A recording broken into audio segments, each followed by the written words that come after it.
Welcome to మెగా9 TV. Pakistan పరిస్థితి రోజు రోజుకు దిగజారిపోతుంది.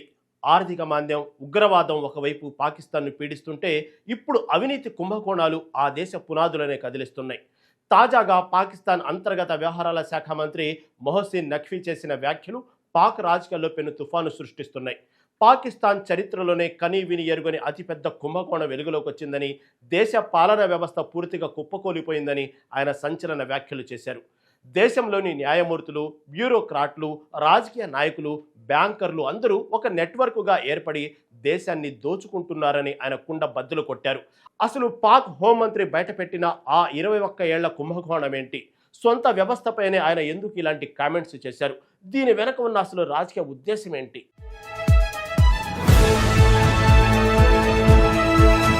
కొద్ది రోజుల క్రితమే పాకిస్తాన్లో అడ్మినిస్ట్రేటివ్ మార్పులు రావాలని కామెంట్స్ చేసిన మొహసిన్ నఖ్వీ ఇప్పుడు దానికి కొనసాగింపుగా ఏకంగా దేశంలోని అత్యున్నత వ్యవస్థలపైనే అవినీతి ఆరోపణలు చేశారు. పాకిస్తాన్లో గత 21 ఏళ్లుగా ఒక పెద్ద అవినీతి నెట్వర్క్ నడుస్తుందని ఆయన బహిరంగంగా ప్రకటించారు. ఇందులో అగ్రశ్రేణి నాయకులు, ప్రభుత్వాధికారులు, బ్యాంకు అధికారులు, చివరకు న్యాయమూర్తులు కూడా భాగస్వాములేనని ఆయన స్పష్టం చేశారు. వీళ్ళంతా ఒక మాఫియాలాగా ఏర్పడి కోట్లాది రూపాయల ప్రభుత్వ ధనాన్ని చేతులు మార్చుకున్నారని ఆయన ఆరోపించారు.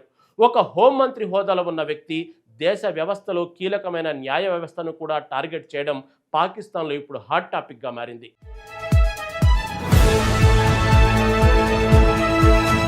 నఖ్వీ ఆరోపణల ప్రకారం గత 21 ఏళ్లుగా పాకిస్తాన్లో న్యాయమూర్తులు, ప్రభుత్వ అధికారులు, రాజకీయ నాయకులు, బ్యాంకర్లతో కూడిన ఒక పెద్ద ముఠా భారీ ఎత్తున అవినీతికి పాల్పడింది. వీరంతా కలిసి లంచాలు తీసుకుంటూ దేశాన్ని దోచుకున్నారని ఆయన తీవ్ర ఆరోపణలు చేశారు. ఈ కుంభకోణంలో ప్రమేయం ఉన్న ప్రతి ఒక్కరిపై కఠిన చర్యలు తీసుకుంటామని నఖ్వీ హెచ్చరించారు. అయితే దీనికి సూత్రధారులైన నిందితుల పేర్లను మాత్రం ఆయన స్పష్టంగా వెల్లడించలేదు. ఈ వ్యాఖ్యలు దేశవ్యాప్తంగా తీవ్ర చర్చకు దారితీశాయి. సామాన్య ప్రజల నుండి రాజకీయ నాయకుల వరకు అందరిలోనూ ఈ పరిణామాలపై ఉత్కంఠ నెలకొంది.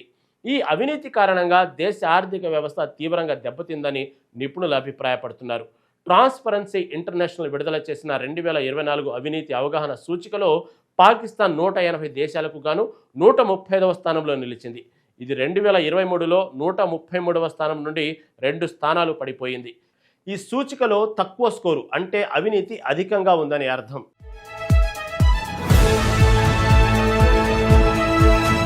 ఇదే క్రమంలో పాకిస్తాన్లో అమలవుతున్న చట్టాలపై నఖ్వీ తీవ్ర విమర్శలు చేశారు. దేశంలో పేదలకు ఒక న్యాయం, ధనవంతులకు, పలుకుబడి ఉన్న వారికి మరో న్యాయం అమలు జరుగుతుందని ఆయన ఆవేదన వ్యక్తం చేశారు.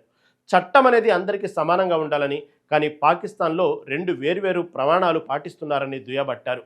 త్వరలోనే ఈ మెగా స్కామ్కు సంబంధించిన పూర్తి వివరాలు బయటపెడతామని, ఈ కుంభకోణంలో ఎంతటి వారున్నా వదిలిపెట్టే ప్రసక్తి లేదని, చట్టపరంగా కఠిన చర్యలు తీసుకుంటామని ఆయన వార్నింగ్ ఇచ్చారు. కేవలం భౌతిక నిర్మాణాలను కూల్చడమే కాకుండా దేశానికి నష్టం కలిగించిన ప్రతి ఒక్కరిని జైలుకు పంపుతామని ఆయన ప్రతిజ్ఞ చేశారు.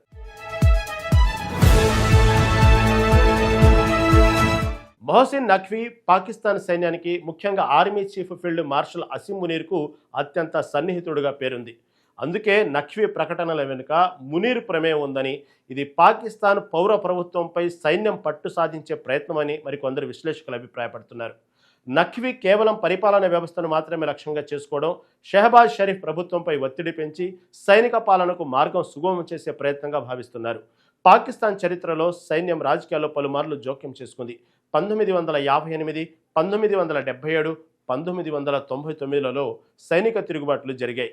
ప్రజాప్రభుత్వాలు అంతర్గత శాంతిని, స్థిరత్వాన్ని అందించలేనప్పుడు సైన్యం తరచుగా జోక్యం చేసుకుంటుంది.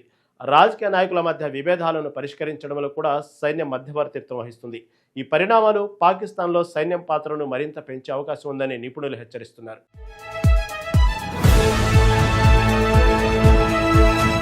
ఈ ఆరోపణలపై పాకిస్తాన్ రక్షణ మంత్రి ఖవాజా ఆసిఫ్ తీవ్రంగా స్పందించారు.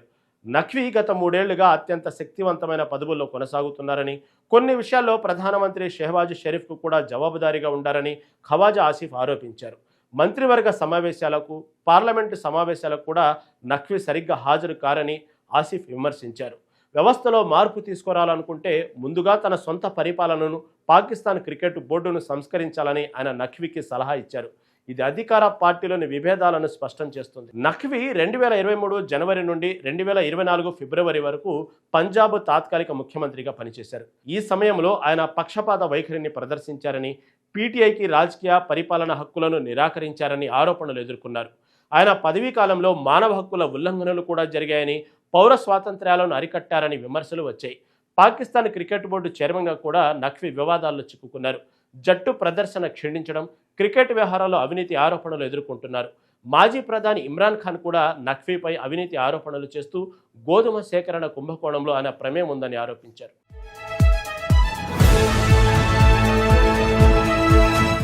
ప్రస్తుతం పాకిస్తాన్లో షెహబాజ్ షరీఫ్ నాయకత్వంలో Pakistan Muslim league Nawaz, Pakistan peoples party, Muttahida Qaumi movement Pakistan వంటి పార్టీల సంకీర్ణ ప్రభుత్వం అధికారంలో ఉంది. మొహసిన్ నఖ్వీ 2024 మార్చి నుండి అంతర్గత వ్యవహారాల మంత్రిగా ఉన్నారు. ఆయన స్వతంత్రుడైనప్పటికీ పిఎంఎల్ఎన్, పిపిపిపి, పిఎంఎల్క్యూ, ఐపిపి మద్దతుతో పదవిలో ఉన్నారు. ఈ పరిణామాలు పాకిస్తాన్ రాజకీయాల్లో ఒక కొత్త సంక్షోభానికి దారితీసే అవకాశం ఉంది. దేశ ఆర్థిక పరిస్థితి ఇప్పటికే ఆందోళనకరంగా ఉన్న నేపథ్యంలో ఈ రాజకీయ అస్థిరత మరింత సమస్యలను సృష్టించవచ్చు.